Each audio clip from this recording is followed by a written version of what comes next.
एक सकारात्मक विचार. चॅनेलला सबस्क्राईब आणि शेअर करा. नमस्कार, आपलं नाव? मी माधुरी सुहास ठाकरे, प्रभाग क्रमांक 5, Mahendra colony, new cotton market, भाजपमधून निवडून आलेली आहे.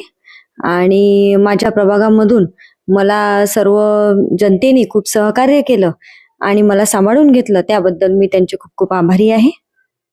आता आपल्याला माहितच आहे की 47 महिला निवडून आल्या आहेत. म्हणजे महिला रिझर्वेशन जर आपण म्हणालो तर 45 पाहिजे, पण आपल्या इथे 47 महिला निवडून आल्यात. तर आपण याला कसं बघता, म्हणजे महिलांचं इन्व्हॉल्वमेंट पॉलिटिक्समध्ये?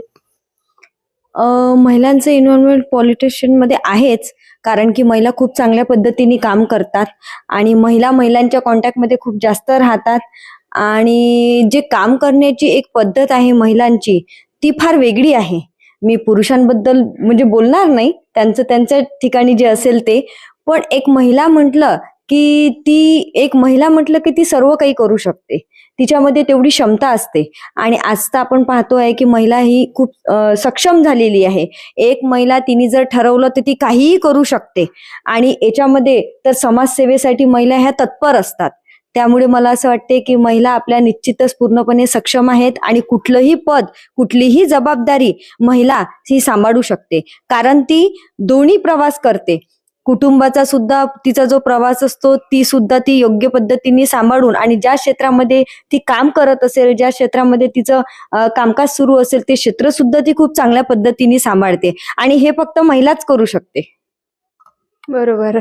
आता तुम्ही म्हणजे जनतेने तुम्हाला निवडून दिलं आहे, तर तुमचा विकासाचा विजन काय पुढच्या 5 वर्षाचा तुमच्या प्रभागासाठी? सर्वप्रथम तर मी माझ्या जनतेचे खूप खूप आभारी आहे की त्यांनी मला या 2024 मध्ये निवडून दिलेलं आहे. आणि विकासात्मक जर म्हटलं तर मी 2017 मध्ये सुद्धा निवडून आलेली होती. तर तेव्हा सुद्धा मी विकासात्मक कामे भरपूर केलेली आहे. आणि आता सुद्धा या 5 वर्षामध्ये मला भरपूर विकासात्मक कामे करायची आहे. काय झालं की मागच्या वेळी जेव्हा आम्ही आमचं 5 वार्षिक चालू होतं, त्यावेळी 2.5 वर्ष तर आम्ही काम केलंच. पण 2.5 वर्षानंतर कोरोनाची लाट आल्यामुळे आम्हाला जे 5 वर्ष मिळणार होते काम करण्यासाठी, तर त्यावेळी आम्हाला 2.5च वर्ष आम्हाला त्यावेळी मिळाले. तर त्यावेळीचे जे काही आमचे विकासात्मक कामे राहून गेले कोरोनाच्या लाट आल्यामुळे, कोरोना आल्यामुळे, तर ते सर्व कामं मला आता माझ्या प्रभागामध्ये करायचं आहे. महिला सक्षमीकरणाच्या दृष्टीने मला काम करायचं आहे.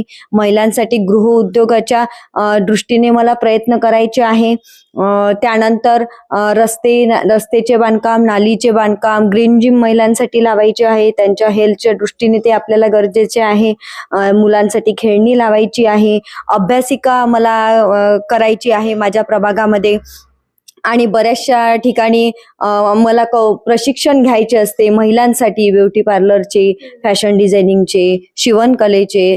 तर त्यासाठी मला एक सभागृह सुद्धा माझ्या प्रभागामध्ये मला ते करायचं आहे. म्हणजे जेणेकरून ज्या महिलांना आम्ही प्रशिक्षण देत असतो, मनपाकडनं जे देत असतो, कौशल्य प्रशिक्षण जे आम्ही त्यांना देत असतो, तर त्यांच्यासाठी ती एक सोय उपलब्ध होईल. त्यांना ते प्रशिक्षण मला त्या सभागृहामध्ये देता येईल. आणि ज्या महिला आहेत आपल्या, त्या प्रशिक्षण घेऊन स्वतःच्या पायावर उभ्या राहतील. तर या दृष्टीने सुद्धा मला काम करायचं आहे. आणि जे आपल्या इथली जी तरुण पिढी आहे, ते जे बेरोजगार आहेत आज, तर त्यांच्या रोजगाराविषयी सुद्धा मला प्रयत्न करायचे आहे. त्यांच्यासाठी मी कसं काय करू शकते आणि त्यांना रोजगार कसा देऊ शकते, या दृष्टीने सुद्धा माझा प्रयत्न या 5 वर्षामध्ये राहणार आहे. त्यानंतर जे आपली वडीलधारी मंडळी आहे, त्यांच्यासाठी नाना नानी पार्क हे सुद्धा मला करायचं आहे. असे बरेचसे विजन डोक्यामध्ये आहे जे मला या 5 वर्षामध्ये करायचे आहेत. ठीक आहे. आता म्हणजे तुम्हाला तुमच्या जनतेने खूप भारी मताने, म्हणजे चांगल्या मताने निवडून दिलं आहे, तर तुम्हाला जनतेला काय आश्वासित करायचंय किंवा तुमचा संदेश काय तुमच्या जनतेला? जनतेला मी हाच संदेश देईल की त्यांनी जो विश्वास माझ्यावर ठेवलेला आहे, जो विश्वास त्यांनी दाखवलेला आहे, त्यांच्या विश्वासाला मी कधीही तडा जाऊ देणार नाही. त्यांचा विश्वास मी कायम जपणार आहे. आणि प्रभागामधील ज्याही काही समस्या जनतेकडून मला येणार आहे, ज्याही काही अडचणी त्यांच्या असणार आहेत, त्या मी अगदी चोखपणे पार पाडणार आहे. नमस्कार, आपलं नाव? मी सौ राजश्री राजेंद्र जडाळे, प्रभाग क्रमांक 5, नवीन कॉटन मार्केट, महेंद्र कॉलनी. आता आपल्याला माहितच आहे की 47 महिला निवडून आलेल्या आहेत.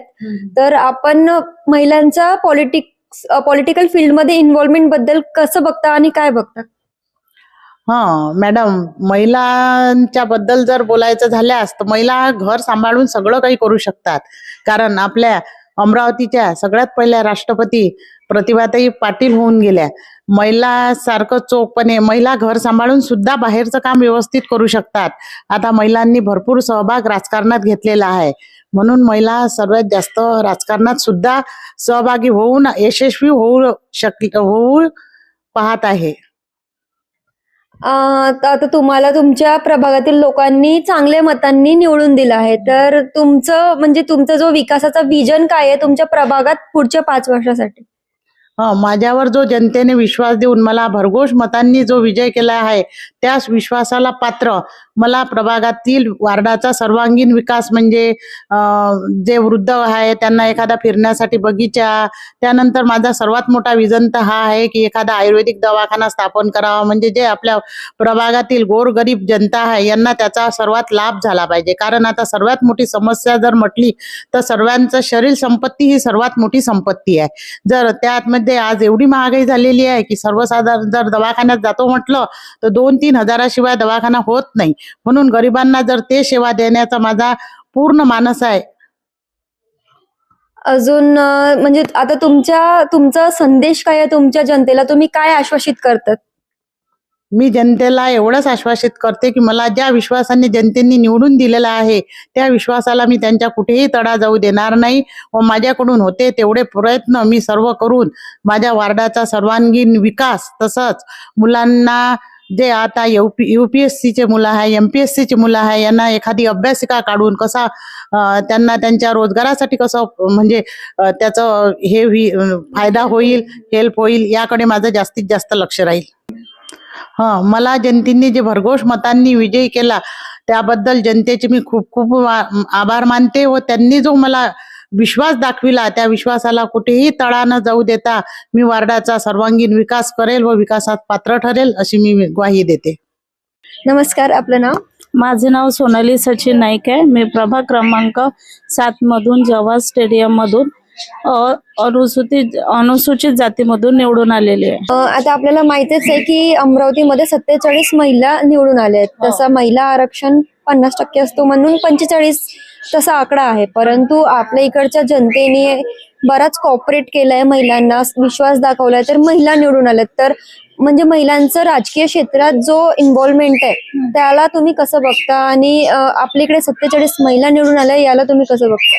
आता महिलांना सर्वसाधारण जनतेने जास्त प्रमाणात वाव दिलेला आहे आणि प्रत्येक क्षेत्रामध्ये महिला ह्या समोर गेलेल्या आहे. कोणत्या पण पायलट म्हणो किंवा राजकीय क्षेत्रामध्ये किंवा रेल्वेच्या क्षेत्रामध्ये किंवा ऑटो चालक, म्हणजे प्रत्येक कोणतं क्षेत्र असं नाही का त्या क्षेत्रामध्ये महिलांना प्राधान्य मिळालेलं आहे.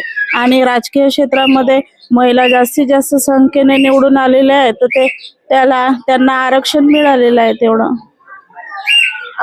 तुम्हाला तुमच्या जनतेने चांगलं निवडून दिलंय भारी मताने. तर आता तुमचं विकासाचं विजन काय आहे तुमच्या जनतेसाठी पुढच्या 5 वर्षात तुमच्या प्रभागासाठी? आमच्या प्रभागात मी अनुसूचित जातीमधून निवडून आलेली आहे आणि अनुसूचित जातीमध्ये गोरगरीब जनता असते. त्यांच्या सगळ्यात जास्त प्रश्न असा असते का अन्न, वस्त्र, निवारा, म्हणजे जास्तीत जास्त लोकांना घरकुल मिळवून देण्याचे काम मी करणार आहे. आणि ज्या नाल्या आहे, रोड आहे, रस्ते आहे, सार्वजनिक शौचालय आहे, सामाजिक बौद्ध विहार आहे, यासारखे बांधकाम करण्याचा प्रयत्न मी करणार आहे. आणि गोरगरीब जनतांना ज्या पंतप्रधान मोदीच्या ज्या विकास कामाच्या योजना आहे त्या गरीब लोकांना माहीत होत नाही, त्या मोदीच्या योजना त्यांच्या घरोघरी पोहोचून त्यांना त्याचा लाभ मिळवण्याचा प्रयत्न करणार आहे. तुम्हाला तुमच्या जनतेने चांगल्या मताने निवडून दिला, तर तुम्हाला तुमच्या जनतेसाठी काय संदेश आहे, काय म्हणाल तुम्ही तुमच्या जनतेला? माझ्या जनतेला मी हेच म्हणणार का याच्या अगोदर मी 5 वर्ष त्यांनी मला निवडून दिलेले आहे, तर मी त्यांच्यासाठी जे कामे केलेली आहे आणि याच्यानंतरही करणार, तर ते मला या प्रभागातून सर्वात जास्त मतं मिळालेली आहे. जनतेने मला निवडून दिलेले आहे. आता याच्यानंतर मी जनतेचे आभार मानते की त्यांनी माझ्यावर विश्वास दाखवून मला निवडून आणलेला आहे. हा विजय माझा नसून संपूर्ण जनतेचा आहे. मी जनतेचे आभार मानते की त्यांनी भरघोस मतांनी मला निवडून दिलेले आहे.